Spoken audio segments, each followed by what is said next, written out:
اچھا، پھر ایک سوال یہ بھی تھا کہ کتنے ہی ہم مدرسہ اٹینڈ کر رہے ہیں، کتنے عرصے سے نمازوں کے سلسلے میں اس کی فضیلتیں سن رہے ہیں، لیکن ابھی تک نماز میں ایک اس طرح کی ایک سستی آتی ہے کہ جس طریقے سے یعنی کوئی بھی رغبت ایسے نہیں ہوتی کہ جس طرح ایک شوق ایک ہوتا ہے کہ کس طرح ہم نماز پڑھنے جا رہے ہیں، دل کے اندر ایک ولولہ پیدا ہو رہا ہے، دوڑ کے نماز کی طرف جا رہے ہیں، نماز کا انتظار کر رہے ہیں، یہ کیفیت ابھی تک پیدا نہیں ہوئی.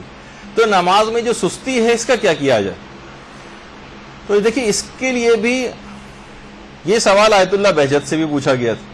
ایک جوان نے کہا تھا کہ نماز پڑھنا میرے لیے بہت ہی مشکل کام ہے، آخری منٹوں میں بھی بہت ہی مشکل سے جاتا ہوں نماز پڑھنے کے لیے، اب میں کیا کروں؟ تو آیت اللہ بہجت نے جو نماز میں سستی کا علاج اس نوجوان کو بتایا. تو پہلا یہ 2 علاج بتائے، ویسے تو اور بھی بہت سارے ہیں لیکن کم سے کم 2 علاج. ایک تو فرمایا انہوں نے کہ قلل من شرب الماء، پانی کم سے کم پیا کرو. یہ بہت سے آرے افراد کو ہو سکتا ہے کہ آج کل کیونکہ میڈیکل سائنس آپ کو پتا ہے کہ وہ بہت زیادہ ہم لوگ اسی کو زیادہ اوتھینٹک اور حجت سمجھتے ہیں، اگرچہ بہت سی روایات میں بھی زیادہ پانی پینے کی ممانعت ہے، لیکن یہ کہ بہرحال لوگ کہتے ہیں کہ بھئی اب زیادہ سے زیادہ پانی پینا چاہیے اور روزانہ اتنے گلاس تو ضروری پانی پینا چاہیے. ہو سکتا ہے کچھ عرصے کی جتنی سائنس نے اپنے اندر تیزی کے ساتھ نظریات تبدیل کیے ہیں اور کسی بھی علم نے شاید اتنی تیزی سے تبدیل نہیں کی. تو بہرحال قلل من شرب الماء یعنی پانی کو کم سے کم پیو. بہت زیادہ پانی پینے سے بھی جو ہے وہ نماز میں سستی پیدا ہوتی ہے، کوئی نہ کوئی کنیکشن ہوگا کہ جس کی وجہ سے انہوں نے اس کو ذکر کیا ہے. دوسری چیز آیت اللہ بہجت نے اور فرمائی کہ قرآن کی ایک آیت ہے، بلکہ سورہ انعام کی آیت نمبر 133، وَرَبُّكَ الْغَنِيُّ ذُو الرَّحْمَةِ.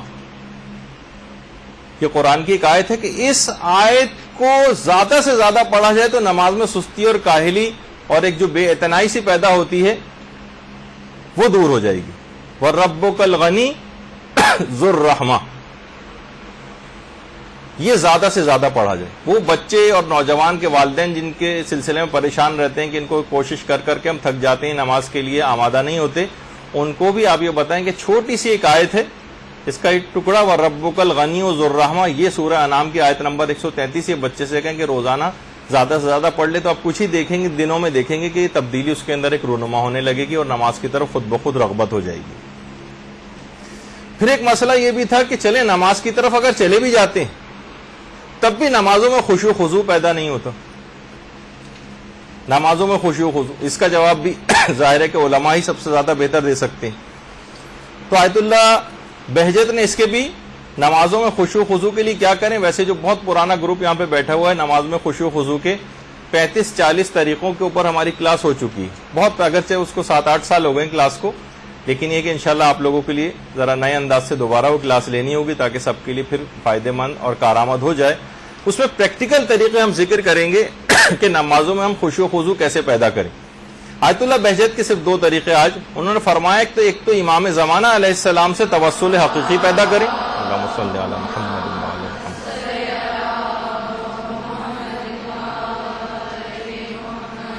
اور دوسرا یہ کہ نمازوں کو ان کے اول اوقات میں ادا کریں. پھر آپ خود دیکھیں گی کہ اگر آپ نے اس بات کا اہتمام کر لیا امام زمانہ سے توسل حقیقی کیسے پیدا کریں، خود ایک ذرا تفصیلی موضوع ہے جو انشاءاللہ 15 شعبان کے سلسلے میں جو امام زمانہ سے متعلق ہماری ایک نشست ہوگی اس میں اس بات کو ذکر کریں گے. اور نمازوں کو ان کے اول اوقات میں ادائیگی خود اس بات کا لازمہ بن جائے گی کہ آپ کا نمازوں میں خشوع و خضوع خود بخود پیدا ہو جائے.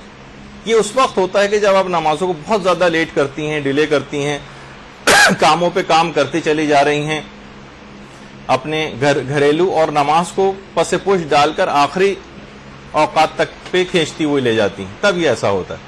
اگر اول وقت میں ادائیگی کا اہتمام ہو تو خود بخود خشوع و خضوع پیدا ہو جائے گا. برحمتك يا أرحم الراحمين وصلى الله على محمد وآله الطاهرين.